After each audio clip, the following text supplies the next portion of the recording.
Welcome back. Your time's 8:14. In just a few hours, St. Louis City Sheriff Alfred Montgomery will be back in court on new federal charges. The charges allege he tampered with and retaliated against witnesses in connection with the handcuffing of City Justice Center Deputy Commissioner Tammy Ross. Our political editor, Mark Maxwell, joins us with some analysis on what is expected in court today. Mark, thanks so much for waking up a little earlier than your alarm clock. Wouldn't miss it. Glad to be here. Good morning, Mercedes. Yeah, it's a really big day. So first off, let's just get our viewers caught up a little bit. How many court cases is Montgomery facing, and what are the main differences? Well, I think there are 4 in total. One, he's suing the city, trying to block this new order that he has to transport inmates to and from their medical appointments from the City Justice Center.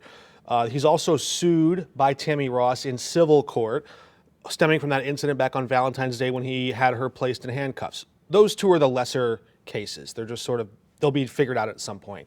The cases that have to do with his political career and his political survival are far more important. There's the Attorney General's state court push to expel him, which is final. Once he's gone, he can't come back. And then there's this federal case, which started out as a misdemeanor. His office thought, oh, we can survive this. This is no big deal. They called it peanuts. But then once he was accused of intimidating or tampering with witnesses, the federal judges don't like to hear that. So when that came out last week, the federal judge said, you're going to have to go on house arrest. Why? Because those witnesses work for you still. They wanted to have a clear boundary between the sheriff and the people who he is accused of tampering with or intimidating. We're going to hear more evidence from the sheriff's team in court at 10:30 this morning.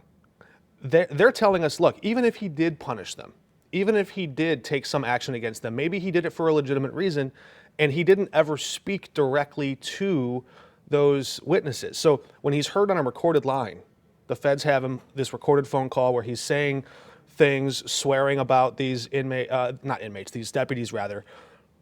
They're going to say, well, those employees never actually heard the sheriff's own lips say those things to them directly, so there wasn't really intimidation here, even though they were punished or demoted or suspended or laid off. Interesting. So it's going to be really interesting. It's definitely going to be interesting. I know you're going to be in court, which we'll talk to, but there's a chance today, obviously, we know he's been on house arrest for the past week, that he could get locked up. What'll that look like, actually? Yeah, that's the most extraordinary, unusual part of this. It's quite rare for a federal court to say, you're an elected official, you're not yet convicted, you're just accused, but we're going to take this extraordinary measure of putting you in jail pending your trial. It's probably unlikely, legal experts tell us. Okay. It's probably more likely that they either allow him to stay under house arrest or this is their first chance that they're going to get to kind of argue their case here because they were caught off guard by these charges a few days ago. So they think they're going to be able to make the case and say, Your Honor, he didn't do anything wrong here, and then he'll be able to go free on bond and kind of get back to work. So there's really 3 outcomes here. He could go back to work starting today. He had to remain under house arrest pending the furtherance of this federal case, or perhaps they could send him to jail. And one of the interesting things there, one of the places where they used to send federal suspects while they're waiting for the trial was the City Justice Center. Wow. So he was demanding to the jail commissioner, let me in, back in February, and now he might be told that's the place you got to go. Again, unlikely for a lot of reasons. His deputies still work there. He used to work there. They're not going to put an elected official in the place where he has friends and allies like that holding the keys. But it's just a bizarre situation, something that we've just really never seen. Yeah, and you mentioned all the different outcomes that could happen today. You know, you've been on this case since the beginning. You know a lot about the ins and outs of our Justice Center just in general. What do you think will happen today? What's your expertise on what you think the outcome will be? I think there's a really strong, and you never want to get in a federal judge's head, right? And all the lawyers on both sides of this, they'll refrain even from making any predictions.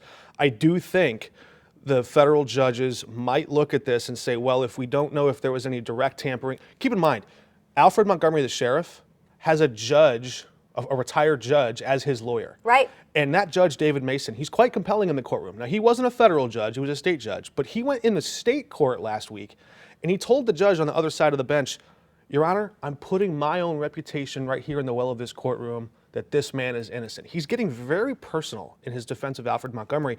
That might hold sway with a judge. Interesting. So if he does that again and puts on his show and says, Your Honor, because Judge Mason is the man who administered all these disciplinary hearings where they were alleged to have intimidated or tampered with witnesses, The judge says, no, I was the committee who oversaw all this, and this was all above board.